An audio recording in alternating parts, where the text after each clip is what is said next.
لو عاوز تعرف كل حاجة عن التسريب بعد عملية تكميم المعدة تابعني في الفيديو ده. هقول لك نصيحة في 3 جمل: ما تسترخصش، الغالي تمنه فيه، الحاجة النظيفة لو غالية رخيصة. ايه هي نسبة التسريب؟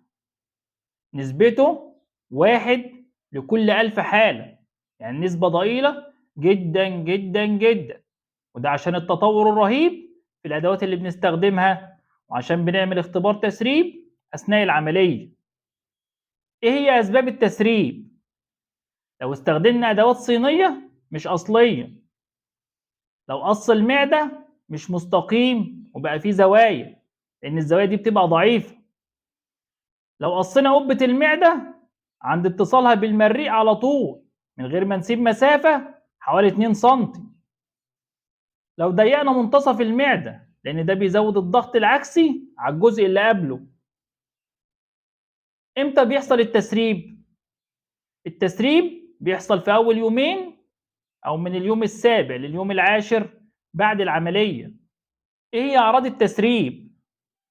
لخبطة في العلامات الحيوية، بنلاقي في ارتفاع في درجة الحرارة، زيادة ضربات القلب، زيادة معدل التنفس، هبوط في ضغط الدم، بنلاقي في ألم شديد في البطن وفي الصدر وفي الكتف الشمال، بيبقى في رعشة، ضيق في التنفس، غممان نفسي وترجيع، وبيبقى في تعب عام. ازاي نمنع التسريب؟ نستخدم ادوات اصليه مش صينيه، قص المعده يبقى مستقيم ومفيش فيه زوايا، ونحافظ على كيرف المعده، نقص قبه المعده على بعد 2 سنتي من اتصالها بالمريء، نبعد عن مخرج المعده واحنا بنقص ب4 ل 5 سنتي، ما نضيقش منتصف المعده، نستخدم نظام فيلوك سيستم، نخيط منديل البطن تاني في المعدة عشان نغطي الدبابيس. ايه هو علاج التسريب؟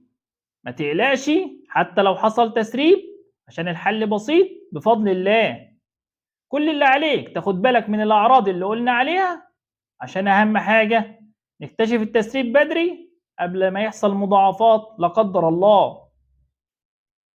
لو التسريب اكتشفناه بدري بنصوم المريض وبنركب دعامة عن طريق منظار المعدة عشان تبطن المعدة من الداخل لحد لما تلتئم لمدة 6 أسابيع، وبعدين نشيل الدعامة.